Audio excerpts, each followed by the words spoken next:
Bonjour à tous, merci d'être venus malgré le froid, le match de foot, tout ça. Vraiment merci, ça nous touche beaucoup avec Cécile, avec qui, mon associée, avec qui j'ai monté depuis septembre le club de manière ultra structurée comme seule Cécile Colville sait le faire. Je ne vais pas être très longue, mais je voulais juste vous remercier d'être présents, remercier aussi notre panel d'avoir répondu à notre invitation. C'est très important pour nous de pouvoir réunir aujourd'hui des experts comme ceux qui vous sont présentés ce soir, qui vont, j'en suis sûre, vous apporter un éclairage sur une question, une problématique du secteur en tout cas, sur lesquelles eux-mêmes ont été confrontés et vont pouvoir vous apporter toute la lumière. Voilà, la pression est établie. Voilà, je voulais commencer par remercier Beverly, qui est donc la directrice de l'agence de communication Sutton, voilà, avec l'accent, donc directrice de l'agence de communication Sutton à Paris, Bunning. Voilà. En fait, j'ai essayé de ne pas dire le nom pour pas les massacrer. Voilà. Donc Vanessa Cléré, qui est donc directrice de la communication et du développement à la Galerie Perrotin. Donc on ne présente plus la Galerie Perrotin. Je pense que tout le monde est plus ou moins familier avec cette galerie, avec ce qu'ils proposent et avec ce qu'ils font, et notamment leur présence sur le digital. On a ensuite Nicolas Loguero-Lasserre. Je l'ai bien dit. Donc alors attention, là j'ai une petite liste, donc je vais la regarder. Directeur de l'ICAR, donc l'école de management culturel, cofondateur de Fluctuart, le lieu qui nous accueille ce soir, qu'on remercie évidemment. Et donc je ne sais pas si vous avez remarqué, mais qui est aussi un centre d'art urbain, donc on est entouré de somptueuses œuvres. Donc peut-être que Nicolas pourra nous en parler, puisque Nicolas est également collectionneur. Mais aussi président d'Artistic Réseau et chroniqueur sur TV5 Monde. Donc voilà, on vous l'avait dit, on a du lourd ce soir. Et enfin, Laura Simon, qui est responsable art et collection pour IB France et qui est notre partenaire ce soir et à qui je voudrais vraiment adresser un immense merci de nous avoir fait confiance et de soutenir ce genre d'initiative pour les professionnels du marché de l'art. Donc merci IB, merci Laura. Voilà, et je vais laisser tout de suite Julie Charles-Martin, qui est journaliste, entre autres au quotidien de l'art, mais pas que, aussi pour Transfuge, et qui est la fondatrice de la web radio Art District Radio, qui également nous soutient ce soir, et avec qui je mène depuis 3 ans, 2 ans, c'est tout.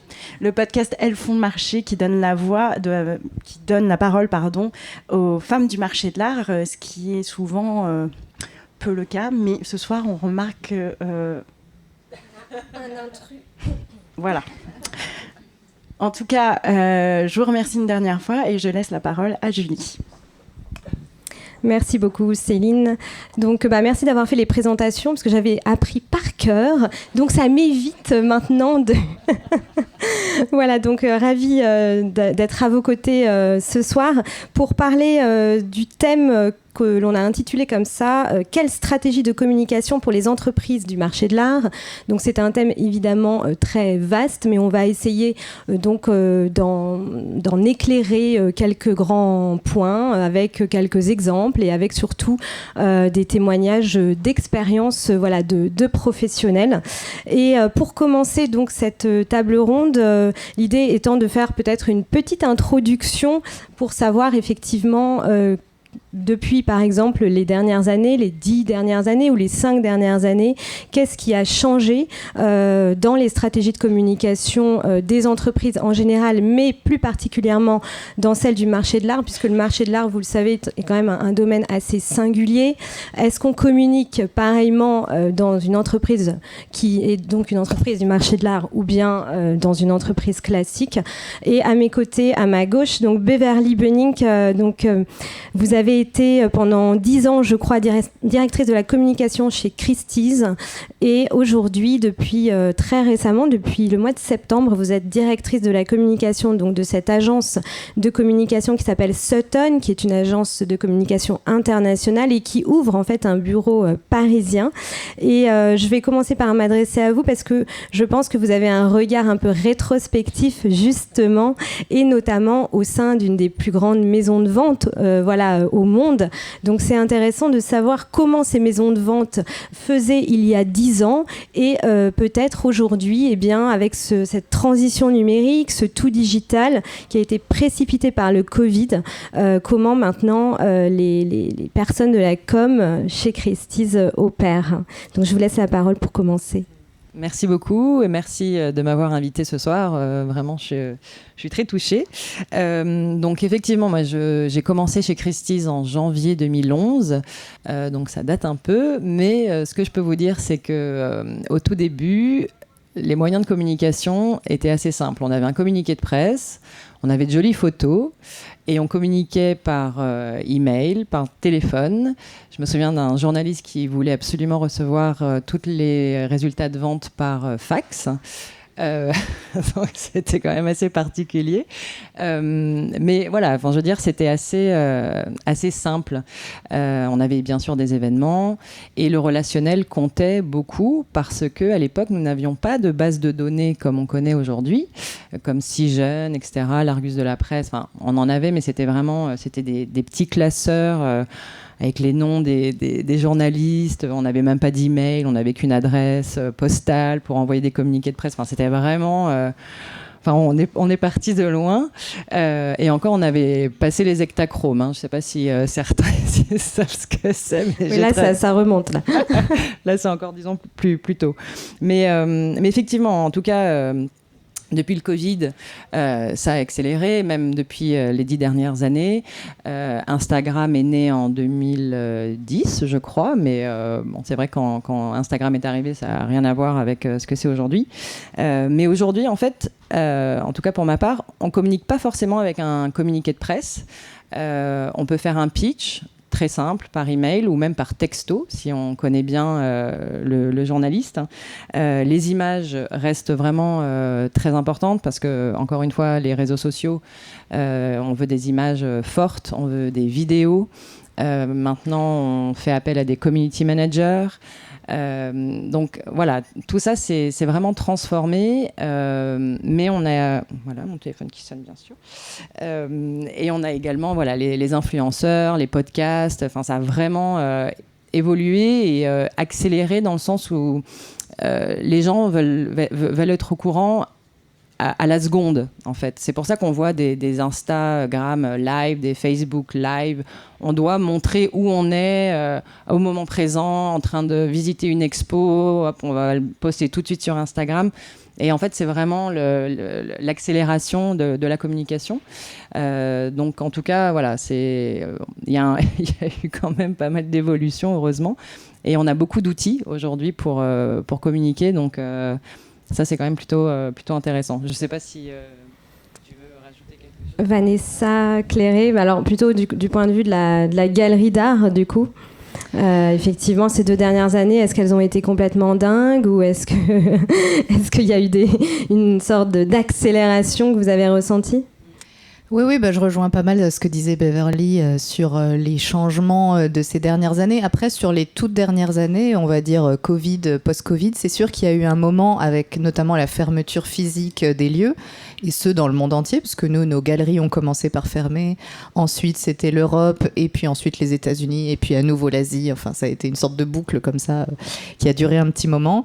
Et ben, c'est vrai que là, du coup, on a fait un grand investissement dans le digital. On a mis en place plusieurs programmes. Alors, on avait le programme s'appelait Perrotin Unlocked. Donc, on proposait des newsletters avec des contenus. Les artistes partageaient leurs playlists, des visites virtuelles d'expo. On a lancé des podcasts. On a lancé une web-série avec Jonathan Lambert aussi, qui nous faisait visiter des expositions sur un ton un peu humoristique. Ça, c'était une idée de Jonathan d'ailleurs. Et c'était un programme qu'il avait envie de proposer depuis longtemps à la télévision. Et en fait, ça s'est accéléré puisqu'on a vraiment ressenti, je pense tous ici, tous et toutes, ce besoin de rester connectés à l'actualité culturelle. Et nous aussi, puisqu'on est des lieux qui accueillons du public dans nos galeries. Donc il y avait ça. Mais ceci dit, je nuance quand même sur l'aspect tout digital, puisque les moyens de communication un peu traditionnels sont quand même restés très présents, très actifs.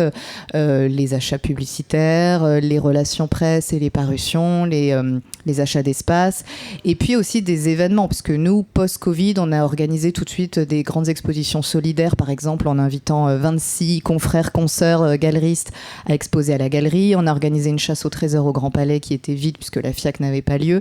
Donc on sentait qu'on avait besoin du digital, certes, mais qu'on avait aussi besoin de reprendre un peu pied et d'être aussi en contact les uns avec les autres. Donc ça a été une communication média, hors média. En fait, c'est 360 degrés et on a gardé certains canaux de communication depuis cette période-là. Et puis on en a développé d'autres et repris d'autres aussi à la suite. Et est-ce que ça signifie, quand vous parliez d'investissement, finalement, qu'au niveau aussi de l'investissement financier, donc là, il y a eu effectivement ce passage un peu exceptionnel du Covid, mais vous avez donc gardé finalement les inventions que vous avez imaginées pendant le Covid. Est-ce que ça suppose plus d'investissement financier en termes de communication, du coup ? Je ne sais pas si le budget global a augmenté. Disons qu'il s'est peut-être déplacé, a été un peu fléché ailleurs. C'est-à-dire il y avait moins d'achats publicitaires, par exemple. On a développé cette web-série qu'on produisait de A à Z. Donc effectivement, là, c'était un budget. Mais je ne dirais pas que ça a été un investissement drastique. Il y a beaucoup de choses qui sont faites déjà organiquement sur les réseaux sociaux. On avait déjà une personne en charge des réseaux sociaux à la galerie. On ne fait que de l'organique. On fait très peu d'achats d'espace publicitaire sur ces canaux-là. Donc ça n'a pas été une explosion des budgets, mais plus une explosion de la créativité, je dirais, de trouver d'autres sorts en tout cas. Et effectivement, ces enseignements, on les a gardés. Et aujourd'hui, on fait un petit bilan. Disons, depuis 2017, on a augmenté de 150% nos followers, par exemple, sur Instagram, et puis de 120% le nombre de retombées presse. Donc il y a un vrai impact que vous pouvez chiffrer en fait. Oui, bien sûr. Ouais, tout à fait. Et qu'on calcule avec beaucoup d'outils, comme disait Beverly, qui sont à notre disposition aujourd'hui. Et c'est vrai, petite anecdote, mais Emmanuel souvent me parle de l'investissement incroyable qu'a représenté le premier achat de l'imprimante laser couleur à la galerie, dans les débuts de la galerie. Et c'est vrai qu'on ne se rend pas compte aujourd'hui de ce que ça pouvait représenter à l'époque d'imprimer des communiqués de presse en couleur ou de donner des visuels en HD à des journalistes. C'est vrai qu'aujourd'hui, on envoie un email. Bon. Mais quand on sait par exemple qu'il y a de plus en plus de collectionneurs en ligne, online, j'imagine que pour les maisons de vente aussi, il a fallu imaginer une communication ciblée complètement online qui n'était pas du tout dans la tradition finalement de la maison de vente. On a vu qu'il y a d'ailleurs certaines maisons de vente qui n'ont pas forcément été, où ça n'a pas été forcément très facile de prendre le tournant du digital, parce qu'il y a effectivement cette tradition de voir l'objet, finalement d'être quand même physiquement un acheteur, d'aller à la vente aux enchères physiques. Et donc j'imagine que tout ça, est-ce que ça a été difficile? Est-ce que ça a presque été un peu un vrai challenge, presque à contre-nature au tout début en tout cas? Oui, absolument. Donc, chez Christie's, en effet, nous avions déjà des ventes en ligne, mais pas à Paris. Et donc, quand nous avons été confinés, là, tout de suite, branle-bas de combat, qu'est-ce qu'on fait? Il faut absolument qu'on continue. Toutes nos ventes étaient donc annulées, ou en tout cas suspendues. On s'est dit, non, mais c'est pas possible, il va falloir qu'on balance toutes nos ventes en ligne. Et donc, très compliqué, point de vue technique, voilà. Tous les objets ont dû être refotographiés, donc on avait des personnes à l'entrepôt qui sont allées rechercher toutes les pièces pour les refotographier d'une certaine façon pour le site, etc. Sachant que quand vous achetez dans une vente en ligne, vous avez le droit d'aller voir l'objet. L'objet doit être visible. Donc voilà, si c'est une vente à New York, pas de chance. Même si elle est en ligne, il y a quand même une ville à laquelle la vente est rattachée. mais vous avez le droit, en tout cas, vous avez le droit de demander d'aller voir cette œuvre physiquement. Mais en effet, ça a été assez compliqué. Et une fois qu'on est sorti du confinement, on reprend les événements, tout le monde a envie de sortir, etc.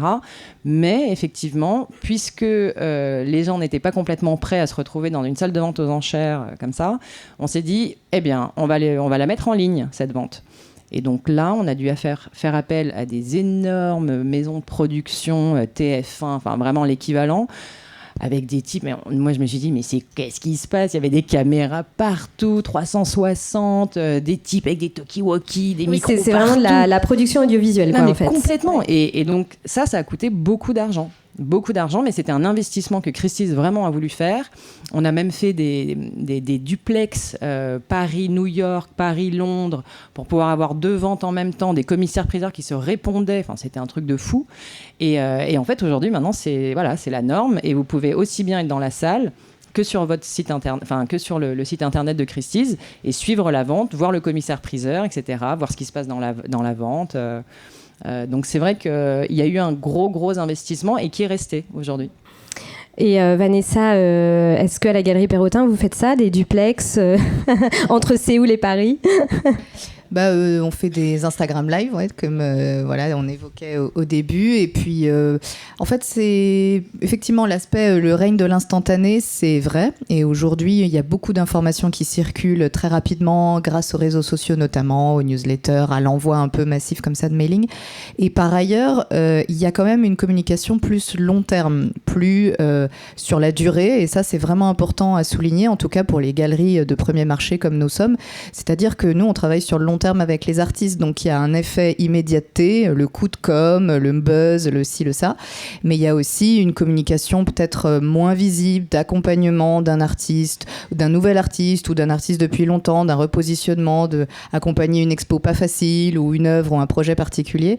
Et ça, c'est vrai que ça prend du temps et c'est quelque chose qu'on travaille vraiment sur le long terme, et on a cette chance, je trouve, dans les galeries de pouvoir accompagner Takashi Murakami, Maurizio Cattelan depuis près de 30 ans, par exemple.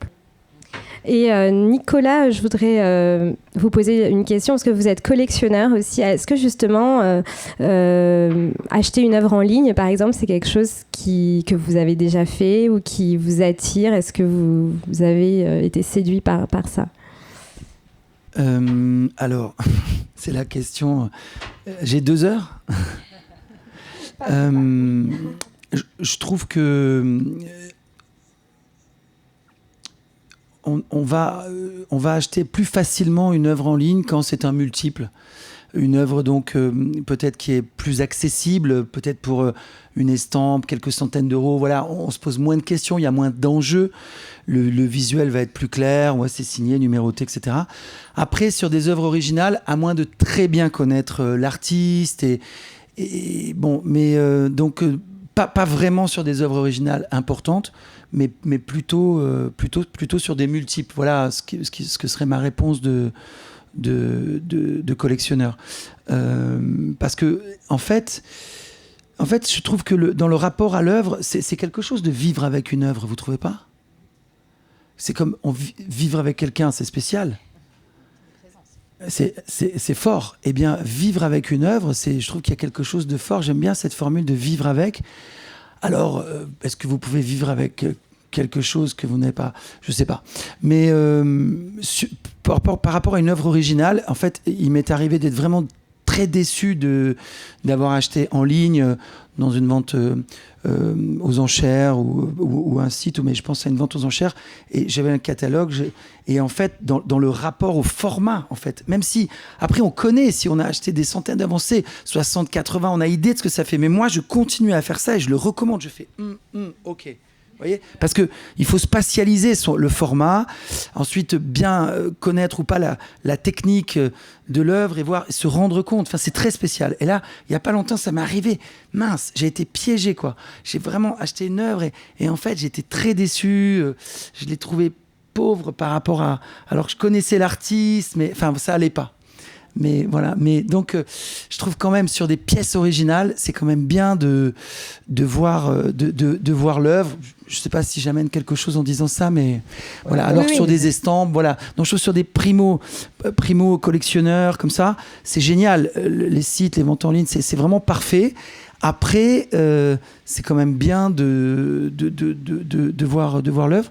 Et je rebondis aussi sur la première discussion, l'évolution de la question de la communication dans notre milieu. Vous dire aussi que ce qui m'a frappé, moi, c'est vraiment qu'on est tous devenus médias. Vous trouvez pas ? Vous voyez, toutes les entreprises sont devenues des médias avec des équipes de com, relations presse, gestion d'achat d'espace, de plans médias et évidemment stratégie digitale, marketing digital, community manager, etc. On est tous devenus des médias et vous-même individuellement. Et moi, même où qu'on travaille aujourd'hui, je vais un peu loin, hein, je force le trait, mais je trouve on travaille pour quelqu'un, un bout de notre valeur, en dehors d'une efficacité qu'on va amener parce qu'on maîtrise des outils ou parce qu'on amène un savoir-faire, eh bien, on amène aussi une communauté. C'est important. Alors, ça dépend des boîtes, il faut être capable, mais je trouve qu'on amène aussi de l'image en média. Et aussi, pour finir, un truc, peut-être ça va vous parler, vous savez, par exemple, ici, il y a beaucoup de demandes. Vous voyez, ici, il y a 10-12 salariés. Et alors, chacun a sa vision. Chacun sait comment il faut faire sur les réseaux sociaux, vous voyez. Même si on prend des professionnels, mais oui, mais tu comprends, si, ça, chacun sait. Et en fait, j'ai découvert ça et ça a été des réunions géniales. J'ai dit, mais c'est super. Mais toi, comment tu gères ça ? Ok, mais tu vois, depuis 6 mois, t'as pas fait un commentaire. Tu fais même pas un like et tu viens dire comment. Donc, c'est très collectif. C'est vraiment, donc la question de la communication, c'est pas les autres. C'est chacun met une pierre et contribue, partage, abonde. Enfin, moi j'ai cette vision, je trouve que c'est important parce que je fais cet effort. J'ai dit, ok, si toi tu le fais pas, on passe tous du temps, on passe 5-6 heures devant des écrans, c'est beaucoup. Le soir d'entrer à la maison, de scroller, de mettre des commentaires, de partager quelque chose, c'est beaucoup d'énergie. C'est un vrai investissement, on donne et on reçoit. On a le droit de trouver ça pénible, ça l'est un peu, et de ne pas le faire. Il y a des conséquences aussi. Vous voyez, c'est un vrai choix. Mais donc, je trouve qu'il y a un engagement très collectif. Il y a quelque chose d'extrêmement collectif, puisqu'on est tous médias. Alors justement, dans l'école, dans votre école à l'ICAR, est-ce qu'il y a des formations aujourd'hui spécifiques pour justement apprendre aux jeunes tous ces métiers de la communication Alors, l'ICAR, ça forme beaucoup de métiers, peut-être 80 métiers, donc on ne peut pas former... Ah oui, 80, oui. Il y a 80 métiers, des écoles d'ingénierie culturelle, marché de l'art, il y a beaucoup de métiers. On le voit d'ailleurs dans chacune des structures. Regardez dans la galerie Perrotin, 60 salariés à Paris à peu près, ou à peu près 180 mondes, ou chez Christie's. Vous voyez tous les métiers. Donc il y a beaucoup de métiers. Donc on donne des clés, évidemment. On va donner des clés en particulier sur la question de la communication, parce qu'il n'y a pas une galerie, il y a à peu près 2000 galeries en France, 400 maisons de vente aux enchères, il n'y a pas une entité qui n'a pas un community manager, on voit que c'est un enjeu, hein, on revient à tous médias, etc. Donc on donne ces clés, mais je vous dis un truc, c'est assez étonnant parce que moi je dois tout à ces métiers, j'ai démarré par ce métier, à 20-21 ans, je suis attaché de presse du lieu dans lequel je commence, qui est l'espace Pierre Cardin, donc je démarre par ces métiers de com. Moi je trouve que je dois tout à ce métier, c'est des métiers qui nous font rencontrer tout le monde, qui nous rendent, vous voyez, au contact des autres. Donc, c'est des portes d'entrée extraordinaires. Par contre, 3 ans après, j'en avais marre. J'étais administrateur. 5 ans après, après, on évolue, vous voyez. Mais c'est des portes d'entrée formidables pour les jeunes. Personne ne veut faire ça. Ils ne veulent pas faire de la com. Pourquoi ? Je sais pas. Je peux prendre leurs mots. Ça les saoule un peu, la com. D'être là... sur les écrans, etc. C'est un peu pénible. Pourtant, on a l'image du jeune qui est 24 heures sur 24 sur son écran. À côté de ça, ils le sont, oui, c'est vrai pour eux. Mais donc, il n'y a pas énormément de vocation sur le métier parce qu'il y a un côté, en fait, pour eux, très exécutant, quoi. La relation presse, tac, faut rappeler, on va quémander, on va toujours aller chercher. C'est très commercial, quoi, en réalité. Même si il faut le faire, évidemment, plus subtilement. Mais en réalité, c'est quand même aller... vous êtes bien placé pour le savoir. Oui. Je suis harcelée. Non, mais ça se fait subtilement et voilà. Mais, non, je rigole, mais c'est vrai. Oui, il y a ce côté-là. Très sollicité, donc en tout cas. voilà. Donc c'est. Mais en revanche, certains ont une nature. Je pense qu'il faut avoir cette nature. Il faut être communicant, avoir envie. Vous savez, c'est comme le téléphone. Vous aimez ou vous aimez pas. Si vous aimez pas le téléphone, il faut pas faire un métier. C'est un peu la même chose. Il faut aimer ça, il faut ressentir ça. Après, je pense que c'est des métiers, voilà, qui ouvrent un réseau incroyable. Moi, ça m'a servi énormément. Alors Laura, chez eBay, est-ce que justement il y a du recrutement sur des jeunes qui seraient très habiles, voilà, plus que peut-être les générations d'avant sur les réseaux sociaux et de manière plus générale, quelle est votre stratégie de communication dans cette entreprise qui est très connue et qui est, elle, pour le coup, sur le digital depuis très longtemps, depuis même avant beaucoup de monde, un peu pionnière là-dessus quand même, hein, il faut le dire. Absolument, ouais. C'est un peu ce qui nous distingue, je pense, des autres entreprises, des autres intervenants de ce soir. eBay est une marketplace internationale qui est présente dans plus de 190 pays, une entreprise américaine, bien sûr, et avec des enjeux qui sont un peu différents parce que notre rôle, c'est de faciliter les transactions entre les acheteurs et les vendeurs. eBay ne vend rien, eBay facilite les transactions. Donc on n'est pas exactement dans la même position déjà. Oui, vous parlez de courtage en fait. Hein. C'est du courtage, absolument. C'est une entreprise de courtage en ligne, on n'est absolument pas vendeur. Donc je pense déjà que la position est un petit peu différente. Ensuite, la stratégie d'eBay sur la communication, elle est assez claire. C'est vraiment de promouvoir l'inventaire de nos vendeurs et de promouvoir nos vendeurs directement. Il faut savoir que sur eBay, voilà, pour les catégories qui me concernent, on a plus de 15 millions d'annonces. Ça va de la commode Louis XV jusqu'aux sneakers. Donc on a plein de choses à valoriser pour la France. Hein. Sur notre plateforme pour la France, bien sûr, 15 millions d'annonces en France. Il doit y avoir, je ne sais pas, 1 milliard d'objets dans le monde. Et notre force aussi, c'est d'avoir des échanges, que nos vendeurs et que nos acheteurs puissent acheter dans le monde entier. Donc on promeut aussi ces relations internationales, ces échanges et cet inventaire aussi international parce que depuis votre canapé, vous pouvez acheter une lithographie aux US ou vendre une sculpture au Japon. Donc voilà, on est un petit peu dans une position différente, mais notre ambition, c'est vraiment d'être très accessible, d'être un peu la porte ouverte sur le marché de l'art, hein, parce que eBay fait partie de ce marché qui est très vaste, mais d'être toujours accessible, toujours démocratique. Tout le monde peut acheter un objet sur eBay. D'ailleurs, vous avez tous un smartphone aujourd'hui, vous pouvez tous aller sur eBay. Voilà, l'inventaire est dans votre poche. On a vraiment des choses absolument somptueuses. Et l'idée, c'est que tout le monde peut acheter quelque chose sans barrière, en fait, sans frontières. On n'est pas dans l'entre-soi du marché de l'art qui est parfois un petit peu embêtant. On est dans l'ouverture vers le monde, l'accessibilité. Et donc, la stratégie est un peu différente. Alors, c'est vrai qu'effectivement, il y a cet aspect très démocratisation de l'achat, même du coup jusqu'à un achat très banal, on trouve tout sur eBay. Mais justement, il y a aussi finalement des achats plus qualitatifs qu'on peut réaliser. Vous souhaitez aussi mettre ça en valeur. Vous n'êtes pas forcément spécialiste là-dessus, parce qu'évidemment, il y a tout le monde du marché de l'art qui existe à côté, hein, donc il y a une grosse concurrence. Mais vous avez décidé de relever le défi, on va dire, pour en même temps montrer que quand même sur eBay, il y a une politique de mise en valeur des beaux objets. Je crois que c'est assez récent. Vous pouvez nous en parler de ça ? Alors, c'est pas si récent en fait. Je pense que ce qui est assez intéressant quand je discute avec des professionnels du marché de l'art, je me rends compte que eBay est assez méconnu en fait, finalement. Mais les objets de collection sont dans l'ADN d'eBay. Le premier objet qui a été vendu sur eBay, c'était un objet de collection.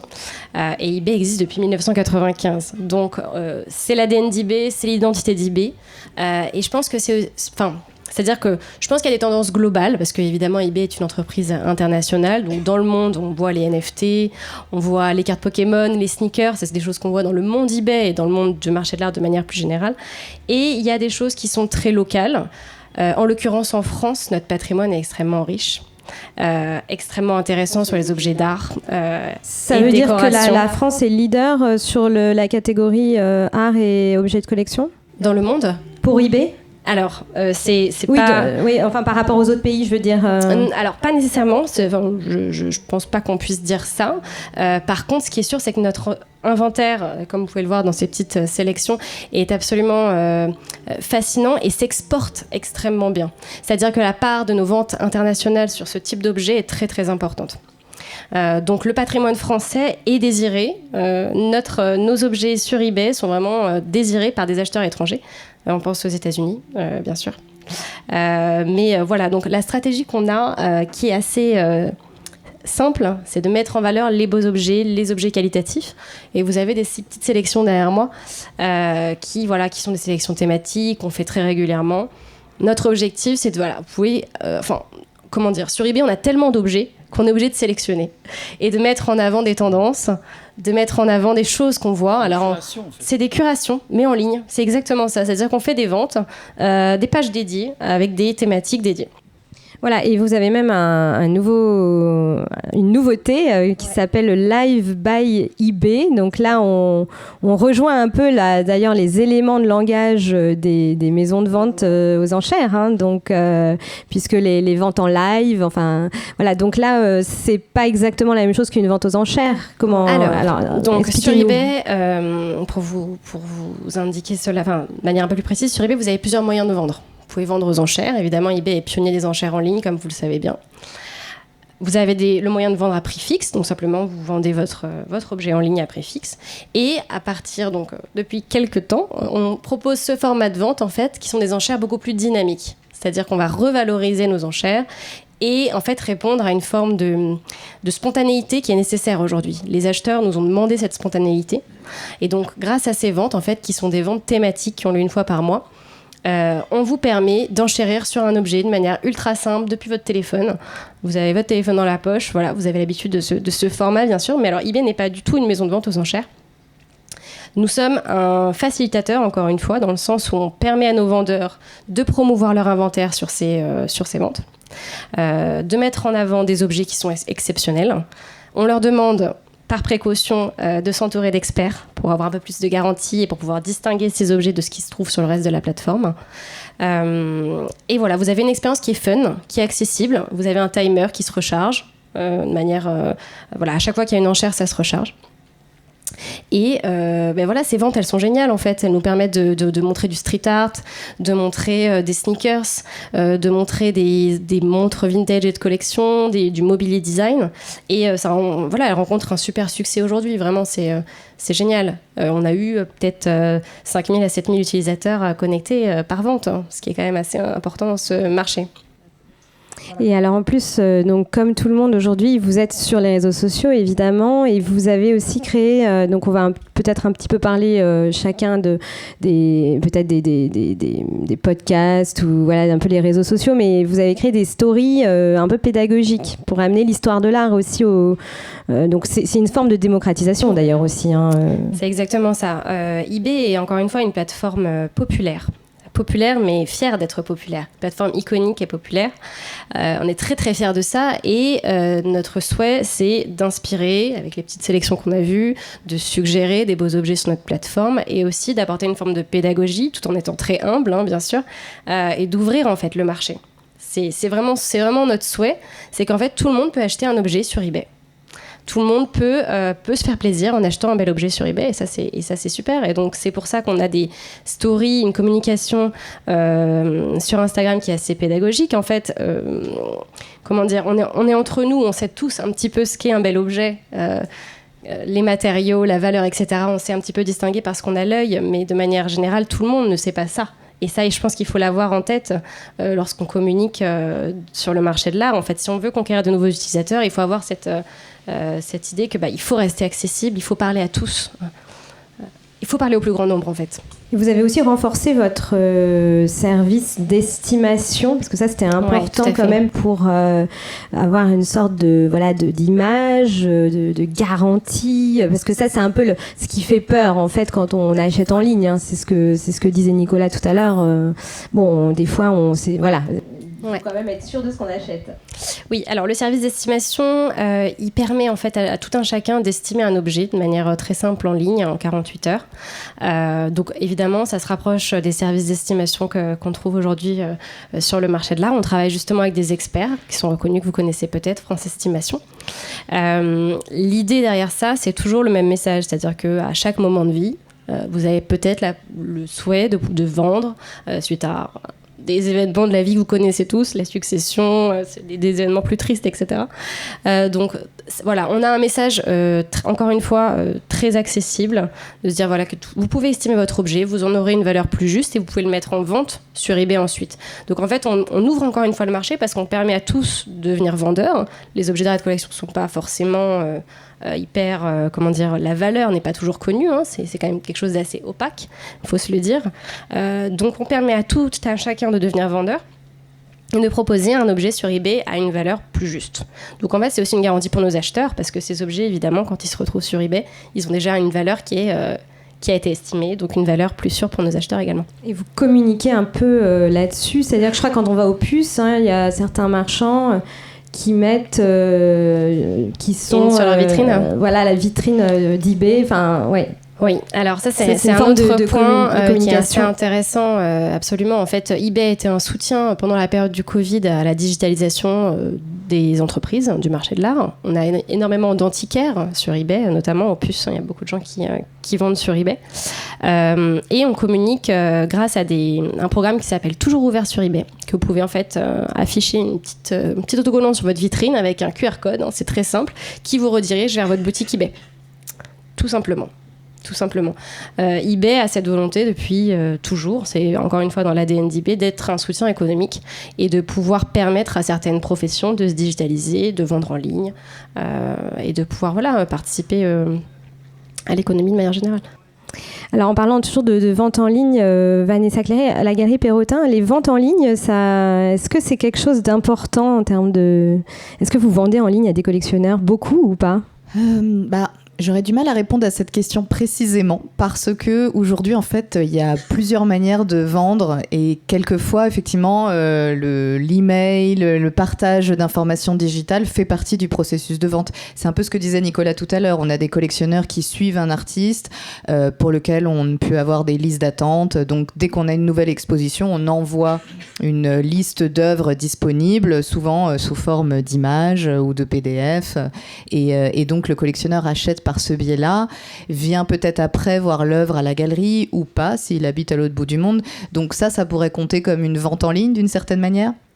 Et puis évidemment après il y a aussi l'œuvre qu'on a postée sur Instagram et qui finalement est vendue, pas obligatoirement, mais en tout cas ça peut être un canal ou telle vidéo qui est faite, etc. Donc voilà, ça répond peut-être un peu partiellement à la question, mais c'est sûr qu'aujourd'hui on sent qu'il y a quand même un besoin de se confronter aux œuvres. Et nous ça a été aussi un discours très important de dire effectivement on fait beaucoup pour digitaliser, pour rendre accessible les expositions, notamment à l'autre bout du monde, puisqu'aujourd'hui on a 7 galeries, donc on ne peut pas non plus toujours visiter en permanence nos 7 galeries.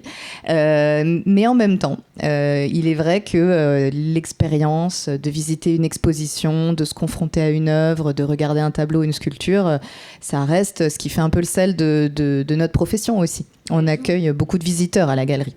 Puis d'où le succès des foires. Alors là, j'arrive quand même à l'acmé de cette table ronde. On va parler du coup de com' de la Galerie Perrotin sur la foire Miami. Je ne sais pas si peut-être Nicolas veut en parler en premier, parce que je crois que tu as été un petit peu pas le cobaye, j'allais dire, mais tu as vu, voilà. Est-ce que tu peux nous raconter cette expérience ? Donc là, c'était il y a 8 jours. Chaque année, on emmène nos étudiants en MBA marché de l'art, donc de l'ICAR. Et là, ils étaient une quinzaine. Donc on est parti en voyage d'études pendant 5 jours. Là-bas, évidemment, ils vont visiter Art Basel Miami, la foire officielle, et quelques foires off. Pour info, il y en a une vingtaine. C'est pour ça que ça en fait une des places assez exceptionnelles, avec aussi des foires très thématisées sur l'Amérique du Sud, des foires plus conceptuelles. Des foires, ça va beaucoup plus loin encore que les foires off qu'on a en France. On en a déjà quelques-unes, mais là, ça va encore plus loin. Donc, on part 5 jours là-bas. Ils font des rencontres, des masterclass. On a été visiter Super Blue aussi, cet endroit avec de l'art immersif, interactif, fascinant, vraiment incroyable. Et donc, d'un coup, on entend parler de ces artistes. Est-ce que tu pourrais rappeler le nom? Mais je peux peut-être même dire 2 mots sur ces artistes en intro, de ton intro, et puis après c'est mon speech.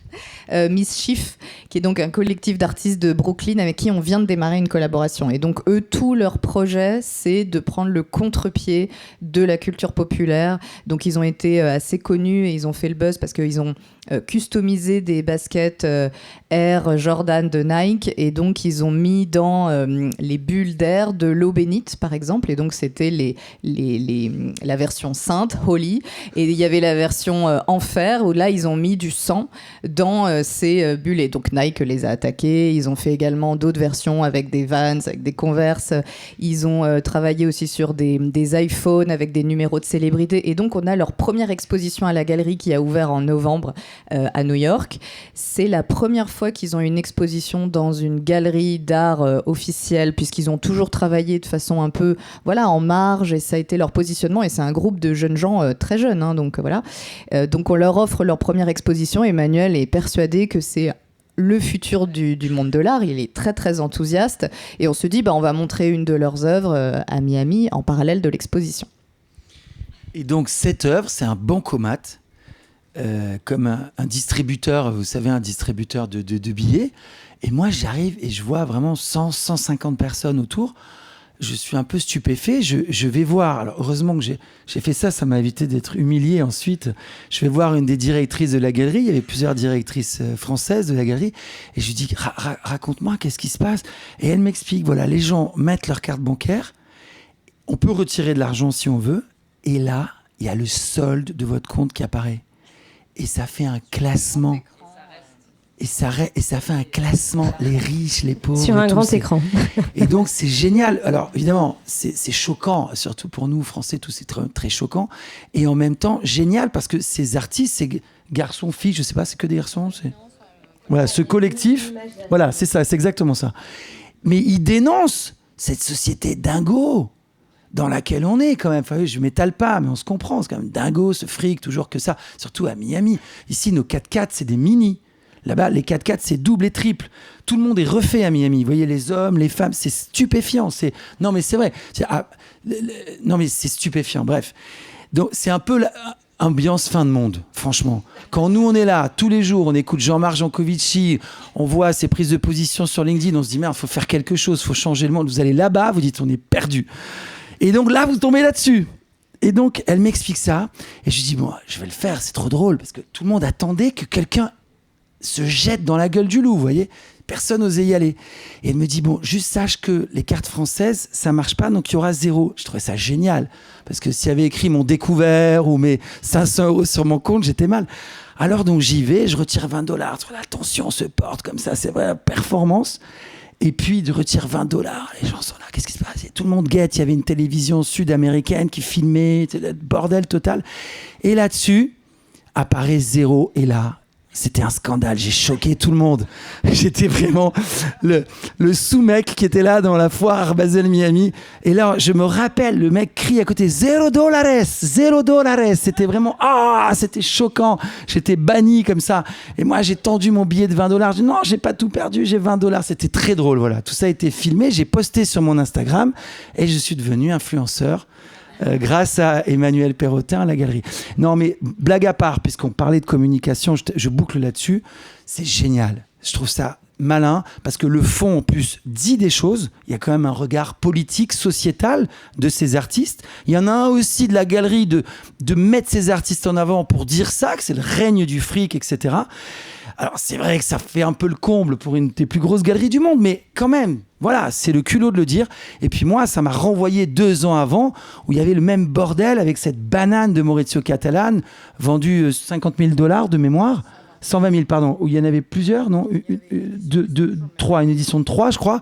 Et c'était génial parce que vous n'achetiez évidemment pas la banane qui allait se périmer ou que vous alliez manger, mais vous achetiez la performance, vous achetiez le certificat, c'est le certificat de la performance de Maurizio Cattelan, de cette banane, jusqu'à ce qu'il y ait un artiste qui vienne, qui mange la banane.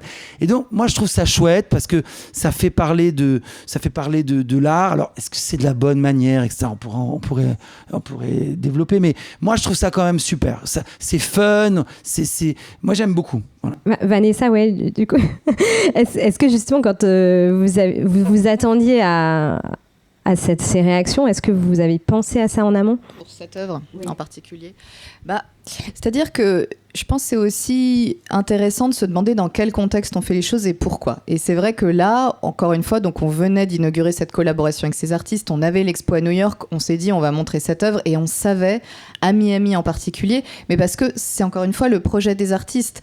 C'est le projet, comme tu disais Nicolas, de dire on amène à Miami Art Basel, qui est donc une des foires les plus bling-bling dans une ville très bling-bling, mais dans laquelle on voit aussi des œuvres de grande qualité. Enfin, on est vraiment dans une plateforme certifiée avec des œuvres de très grande qualité qu'amènent les plus grandes galeries du monde.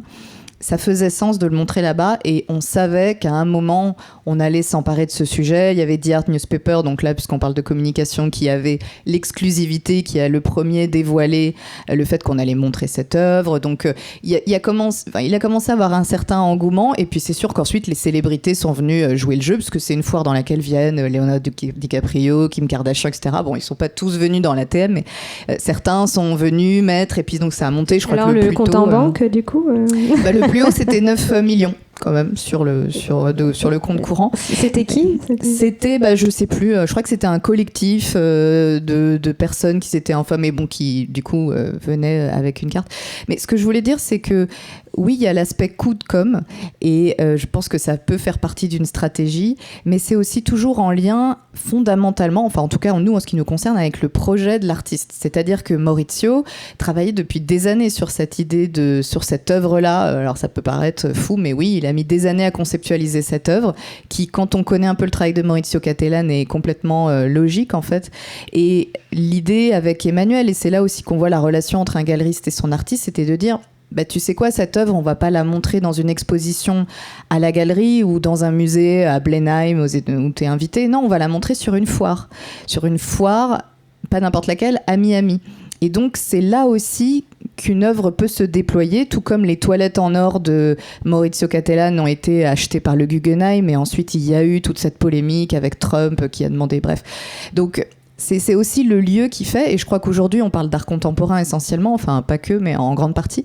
L'art contemporain est aussi fait par son milieu, par ses acteurs, et c'est un monde de l'art contemporain. Ça, c'est quelque chose qui est connu de tous. Donc on parle aussi du contexte et qu'est-ce qui fait œuvre et qu'est-ce qui complète finalement. Duchamp disait c'est les regardeurs qui font les tableaux. On est complètement dans cette logique-là. Si cette ATM est dans un petit coin, dans une galerie ou dans un centre d'art où personne ne va, tout d'un coup elle n'a plus la même intensité et le projet des artistes n'est pas complété. Donc oui, c'est un coup de com et oui, ça amène un éclairage, mais en fait, cette com fait partie de l'œuvre elle-même puisqu'on est dans une société postmoderne et où l'art contemporain joue sans cesse avec ses codes, en tout cas pour ces deux artistes dont on parle aujourd'hui. Et Beverly, justement, je crois que vous avez aussi... vous l'avez vue, cette œuvre, à Miami, du coup ? Non, vous ne l'avez pas vue. Mais vous pouvez commenter peut-être si vous avez un avis là-dessus. Oui, non, mais je rejoins bien sûr ce que dit Vanessa. Mais je pense, par exemple, que cet ATM, si on l'avait mis à Paris Plus, n'aurait pas du tout eu le même impact. Non, mais c'est vrai. En parce France, que oui. on est à Miami, c'est le fric... tout le monde parle de son salaire comme son adresse. Enfin, je veux dire, c'est quand même assez impressionnant ce que vous disiez.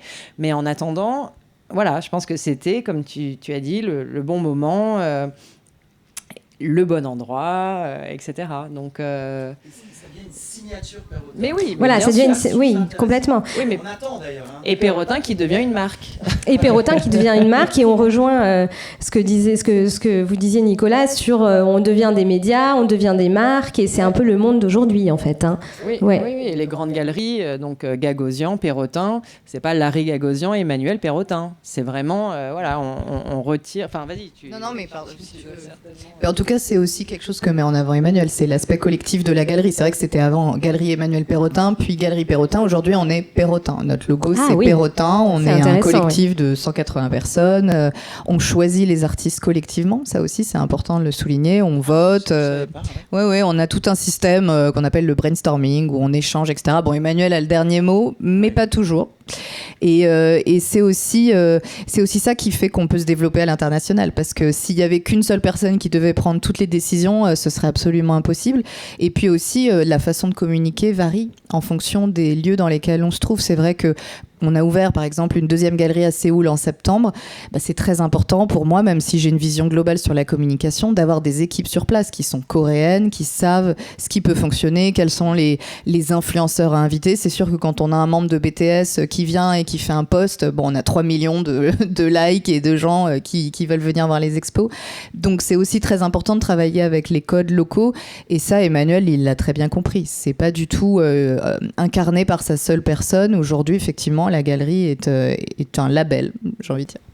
Alors en parlant de tout ce qui a un petit peu agité le marché, on pense aussi au NFT, puisque on pense à Beeple notamment, qui a été là, on parlait de l'ATM qui c'est assez dément, mais Beeple c'est pareil. Est-ce que Christie's s'attendait à un tel Pas du tout. Succès? Non, je le dis, pas du tout. Donc voilà, les NFT, évidemment, ça existait, on les a pas inventés non plus. Mais c'est vrai qu'en mars 2021, quand Christie's met cette œuvre en vente, écoutez, je vais vous dire une bêtise, je sais plus si c'est l'estimation qui était ensuite... estimate on request, comme on dit, voilà.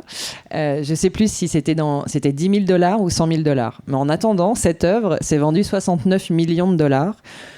Et c'est assez amusant parce que même l'artiste, Beeple, il s'appelle Marc, mais voilà, c'est son nom d'artiste, on l'a filmé chez lui en train de regarder les enchères avec sa famille. Non mais c'était assez rigolo. Il a ses parents, ses enfants, ils sont dans le canapé devant la télé et ils regardent, en fait ils sont branchés sur le site de Christie's et ils voient les enchères et en fait on a filmé les 10 dernières ou les 15 dernières minutes de la vente en ligne. Et là, mais une explosion de folie. Mais tout le monde, lui, il était complètement hystérique. Il disait, mais attends, mais qu'est-ce qui se passe? Et ça montait de millions en millions. C'était fou. Et à la fin, voilà, quand le dernier, on va dire, coup de marteau digital est tombé, il a hurlé « We're going to Disneyland !» Donc, c'était assez marrant. Mais c'est vrai que voilà, je veux dire, ce jour-là a vraiment ouvert les NFT au grand public. Les gens ont commencé à en entendre parler parce qu'il n'y a pas un journal qui nous a pas appelé pour nous demander une photo, une interview. Le pauvre garçon Noah qui était à New York, qui était un peu le seul à s'occuper des NFT chez Christie's, s'est retrouvé mais submergé par une vague d'interviews. C'était pas encore un département très développé. On n'avait pas de département.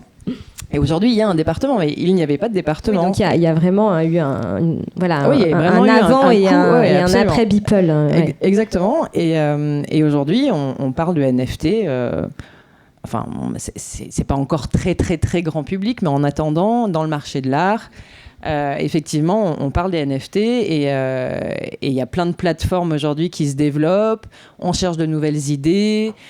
C'est pas que de la spéculation, parce qu'il y a une période, au début c'était un peu ça. On a parlé de bulle.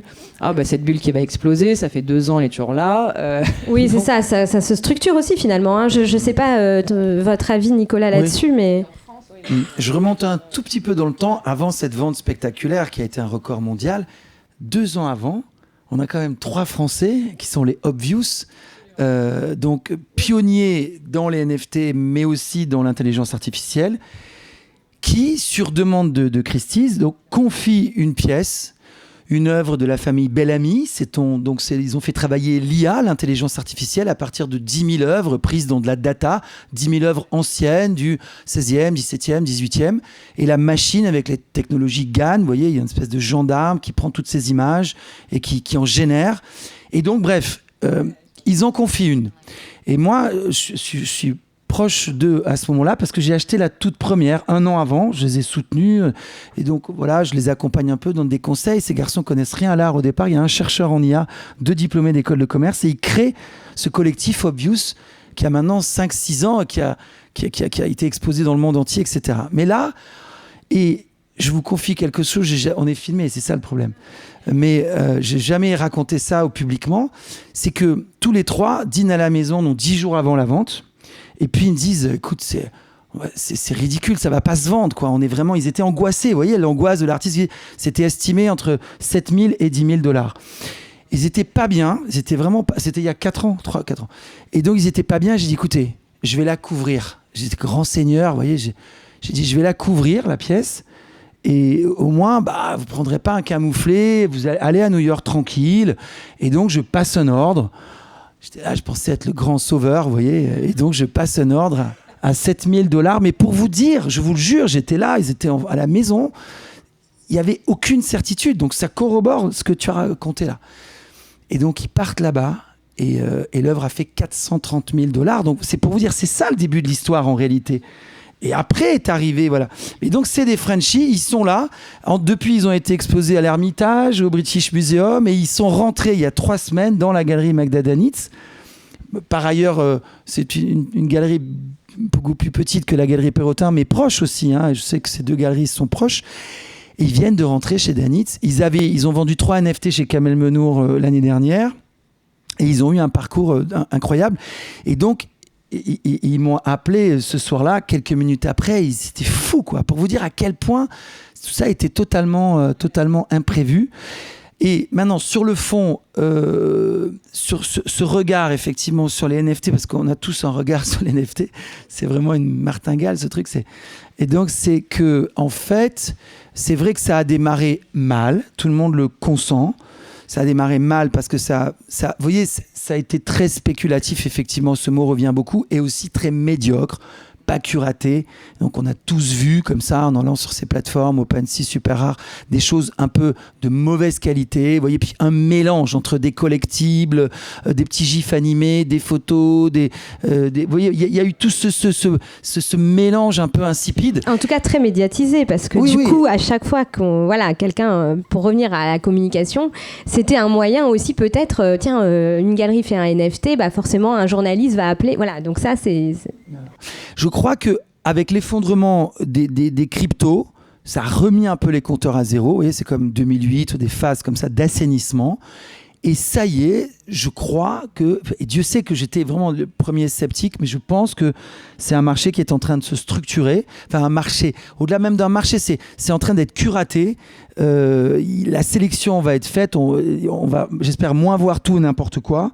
Il y a la maison des NFT qui vient d'ouvrir là, il y a 1 mois et demi devant le centre Pompidou. Là, fait part aussi tout un collectif de gens la NFT assez Factory. sérieux. Ouais, voilà, la question des règles avec Ledger, qui est en fait un organisme, une société qui régit la certification de ses œuvres et la blockchain. Pareil, bref, c'est un marché qui se structure. Et donc, j'espère qu'on va y voir maintenant de la qualité, voilà, de l'art, mais sous un médium différent, pourquoi pas, et moins spéculatif, avec plus de sens, voilà, plus de fond. Donc, juste un petit regard là-dessus. Et si je peux ajouter, tu parlais d'artistes traditionnels et les NFT, et je travaille en ce moment pour une plateforme qui s'appelle TR Lab, et justement, ils font une collaboration avec la fondation Calder aux États-Unis.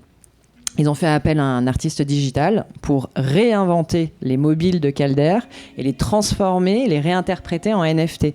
Donc je trouve ça assez canon, et surtout ils ont il y a tout un programme éducatif. Vous avez plusieurs étapes avec des quiz.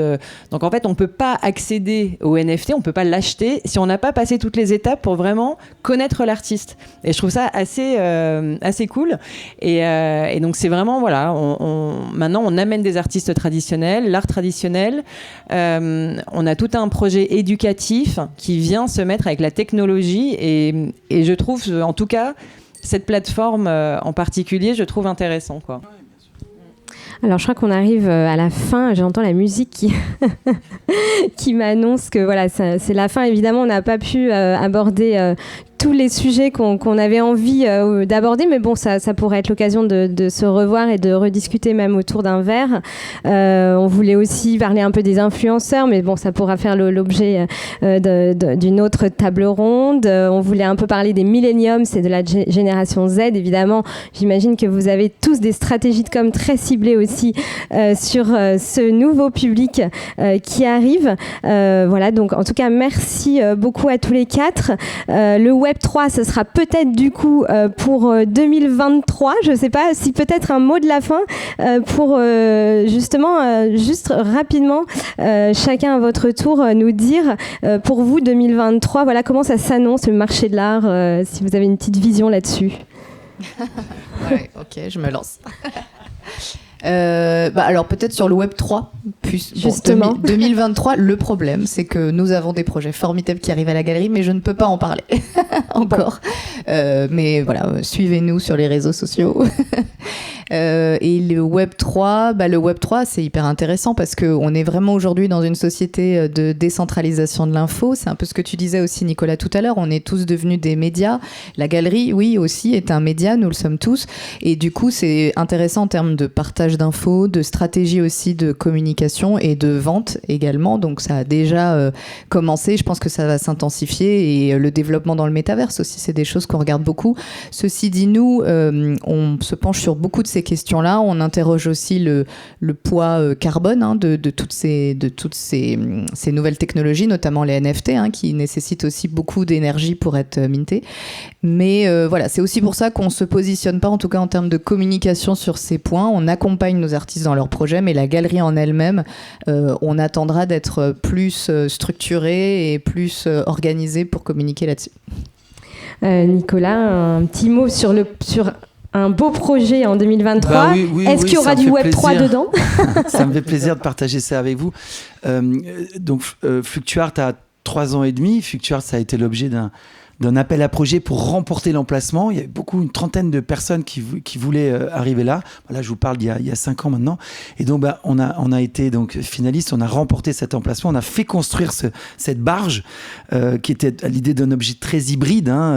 Et je crois beaucoup dans cette hybridation. C'est un lieu donc à la fois centre d'art, un lieu où il y a une librairie spécialisée, un lieu où on peut aussi boire un verre, organiser des événements, etc. Donc cette hybridation, en fait, qui était inspirée vraiment des tiers-lieux. J'ai beaucoup de fascination pour les tiers-lieux qui sont des lieux de vie. On va voir de l'art, il y a du coworking, on peut manger, j'aimais beaucoup. Et on a construit. Voilà. Et donc, grâce au succès du lieu, en termes de fréquentation, du modèle économique aussi qui a pu faire ses preuves, le lieu s'est équilibré par l'événementiel. On a remporté donc un deuxième appel à projet. On est donc port de la gare, au pied de la BNF, collé à la piscine Joséphine Baker. S'il y a des gens qui habitent dans ce coin, vous connaissez bien. Il y a 8 établissements là-bas. Il y a le bateau phare, qui est un lieu historique, qui a eu ses heures de gloire aussi, de salles de concert, etc. Et donc, nous voilà sur cet emplacement. Donc, à nouveau, c'est des concessions de 20 ans. Donc, c'est des durées très longues, avec des investissements importants, parce qu'encore une fois, on fait construire. C'est comme si on faisait construire un immeuble on fait construire. Donc là, le chantier naval est en cours pour construire donc quai de la photo. Et cet endroit, pareil, ça va être l'idée d'un centre d'art dédié à la photo contemporaine, en particulier à des photographes émergents. Alors, c'est pas la MEP, c'est pas le jeu de paume, on va se situer dans une steppe un peu intermédiaire pour mettre en valeur des artistes, mais c'est pas une galerie non plus, on vend rien. Il y aura une librairie spécialisée et toujours lieu de vie, voilà. Donc de la photo dans l'ADN du lieu, partout dans le lieu de vie où on peut boire un verre, etc. Mais aussi de la photo dans le centre d'art en dessous, plus dédié. Et surtout le truc fou, c'est ce petit bateau. En fait, on fait un espèce de hangar à bateau. Et ça, on l'a jamais vu. Ça va être vraiment spectaculaire. Et donc, on s'est associé aussi avec un exploitant qui s'appelle Seine Avenue et qui a 4 petits bateaux comme ça en bois électrique. Et les bateaux rentrent littéralement dans le bâtiment, un peu comme s'il y avait la Seine là et les bateaux rentrent dedans. Ils sont hébergés. Donc, c'est très spectaculaire. Et donc, on pousse encore l'hybridation. Voyez, c'est-à-dire centre d'art photo, lieu de vie, librairie spécialisée, de l'événementiel, et on peut partir en petit bateau pour une vingtaine d'euros, prendre un ticket et partir à 8-10 personnes, se balader une demi-heure, 3/4 d'heure et revenir. Voilà. En fait, j'ai envie de dire, c'est un peu ringard à Paris. Quand on vit à Paris, c'est très touristique les balades en bateau. On va essayer de déringardiser un peu. Là, ça va être tout de suite beaucoup plus sympa sur ces petits bateaux en bois électrique. Donc, on ouvre en juin. Vous serez les bienvenus. Un lieu totalement gratuit à nouveau. Voilà. Alors très rapidement, et puis on va passer aux questions après. Merci beaucoup Nicolas, on a hâte de découvrir. Laura, peut-être juste un mot en 2023, il y aura des NFT sur eBay Alors, les NFT, eBay a récemment acquis une entreprise de NFT une plateforme qui s'appelle Non Origins aux États-Unis. et d'autres acquisitions, des sneakers, SneakersCon et des acquisitions d'entreprises assez importantes. Pour 2023, simplement, je ne veux pas teaser, mais je pense qu'on va beaucoup entendre parler d'eBay. J'espère en tout cas, parce que voilà, je tease quand même. Non, notre volonté, c'est vraiment de reprendre la parole chez eBay, c'est très clair, ça fait partie de notre communication générale. Je pense que vous avez vu les affiches un petit peu partout dans le métro. eBay, le site qui n'est jamais parti, revient. Voilà, avec un petit trait humoristique. Donc voilà, forcément, vous allez entendre parler de nous en 2023, spécifiquement sur les objets d'art et de collection et aussi sur tout ce qui est consommation durable et équitable. Parce que eBay a pris de gros engagements récemment. On ne participe pas au Black Friday, on ne met plus de produits neufs sur notre homepage. Voilà, on s'engage pour la réparation, la longue vie aux objets en fait, de seconde main. Donc voilà, j'espère que vous entendrez parler de nous. C'est l'objectif. Merci beaucoup à tous les 4. Une attachée presse dans le métavers, peut-être, mais bon, on verra. Alors, si vous avez des questions, c'est maintenant. Voilà, on vous écoute avec plaisir si vous avez des questions à poser à nos 4 intervenants.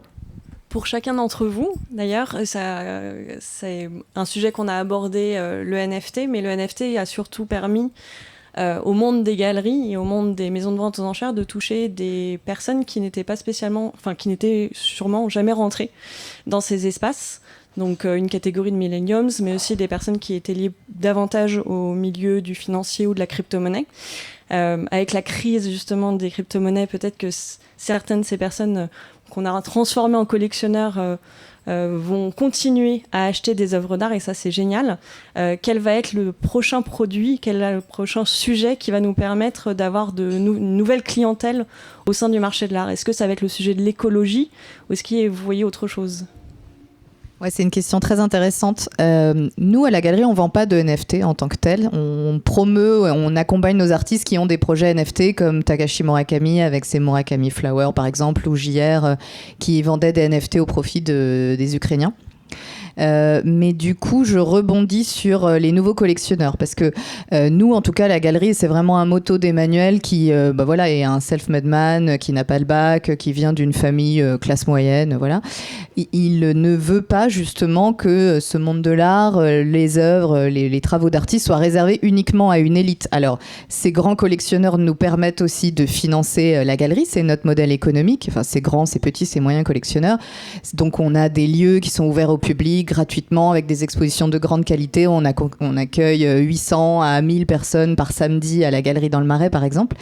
Mais on veut aussi que tout un chacun puisse s'intéresser à l'art et peut-être aussi acquérir quelque chose. Alors, peut-être certains achètent des NFT. Chez nous, ils passent plutôt par la librairie. On a créé un réseau de librairies depuis longtemps et c'est vrai qu'on a aussi un département édition à la galerie où on publie des livres, mais aussi des posters, des petits goodies, des éditions pour le coup un peu plus limitées et donc plus chères. Et donc, ça permet aussi à quelqu'un qui s'intéresse, qui a vu l'expo, qui ne peut pas forcément acheter une œuvre ou qui n'a pas envie particulièrement, de repartir avec soit un souvenir, soit une édition et de peut-être commencer à collectionner ou en tout cas à s'intéresser à l'idée d'acquérir une œuvre et de soutenir le travail d'un artiste puisque de toute façon les revenus sont aussi partagés avec les artistes. Et on le voit aujourd'hui, en fait, c'est à la fois une nouvelle clientèle de par le monde, et puis aussi c'est une entité Perrotin qui a son autonomie, c'est-à-dire que par exemple le Conran Shop nous a invités en septembre, c'était Perrotin Bookstore, c'était pas la galerie Perrotin, et donc on avait un corner, enfin qui était vraiment grand d'ailleurs au Conran Shop, qui vendait des éditions Perrotin mais aussi des objets de nos artistes, pas forcément d'ailleurs édités par nous. Et là actuellement on est au Bellagio, donc dans un casino à Las Vegas, avec une boutique Perrotin, donc c'est aussi une façon d'amener l'art à d'autres audiences, et nous on croit vraiment qu'il n'y a pas de mauvais moyen de commencer à s'intéresser à l'art. Il n'y a pas un chemin tout tracé, cursus en histoire de l'art obligatoire. Non, on peut s'intéresser, on peut acheter une petite faïence sur eBay et tout d'un coup se mettre à collectionner la céramique. C'est très bien aussi. Oui, je pense que merci pour cette question parce que je trouve que c'est tellement important cette histoire. C'est notre essence à tous, quoi, de faire en sorte de rendre accessible l'art au plus grand nombre. Pas juste pour se faire plaisir ou vendre, mais parce que l'art, c'est juste essentiel. C'est ce qui a marqué notre humanité depuis le Paléolithique. Qu'est-ce qui reste de toute l'histoire de l'humanité ? à part la trace de l'homme sur la planète, c'est-à-dire la création artistique. Donc c'est parce que c'est sacré, pas dans le sens religieux, mais dans le sens vraiment inhérent à l'être humain. Donc voilà, je trouve que même si on est dans le marché, on doit rendre accessible, et ça fait très plaisir de t'entendre par rapport à ça, il faut casser ce snobisme. Franchement, si ça a aidé à vendre des œuvres, on le saurait, c'est juste nul. C'est vrai, il faut ouvrir grand les portes des places de marché, des galeries, que les gens se sentent bien de passer la porte. Vous voyez, il y a ce truc encore, je vous jure, hein, vraiment très prégnant chez les jeunes aussi. Donc ça, c'est ça notre travail, pour rendre plus accessible, casser ça. Et puis effectivement, on peut démarrer une collection avec quelques dizaines d'euros en partant ce soir. Vous pouvez aller sur le site de Shepard Fairey, le fameux OB, et puis acheter une de ces sérigraphies signées à $30. Vous la recevez à la maison, $30. Mettez un joli cadre. Voilà, c'est génial. On peut commencer la collection avec des estampes, avec des petits dessins. Et c'est ça qui est super. Parce qu'on est heureux avec de l'art, je trouve. On vit bien avec des œuvres. C'est incroyable. C'est pas un privilège de riche. Tout le monde peut le faire, vraiment. Ah, t'es d'accord ? Je suis absolument d'accord et je rebondis sur la sérigraphie de Shepard Fairey, parce qu'on en a sur eBay, bien sûr. non, mais c'est exactement le message qu'on porte. C'est vraiment celui-ci. Je suis totalement en accord avec ça, avec tout ce qui vient d'être dit. En fait, on ne devient pas collectionneur du jour au lendemain sur des pièces très chères. Il faut commencer par des petits prix.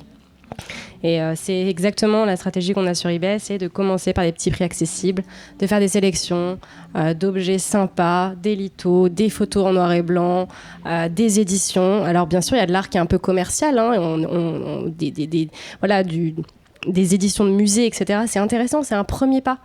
Et je rajoute le plaisir, ce que tu viens de dire. Le plaisir d'acheter, c'est ce qui est la motivation, en fait, hein, parce que c'est pas un achat utile, c'est un achat plaisir. Donc voilà, je rajouterai ça. Juste encore très rapidement, effectivement pour ouvrir les portes, il faut ouvrir les portes et c'est vrai qu'on avait ce problème-là chez Christie's.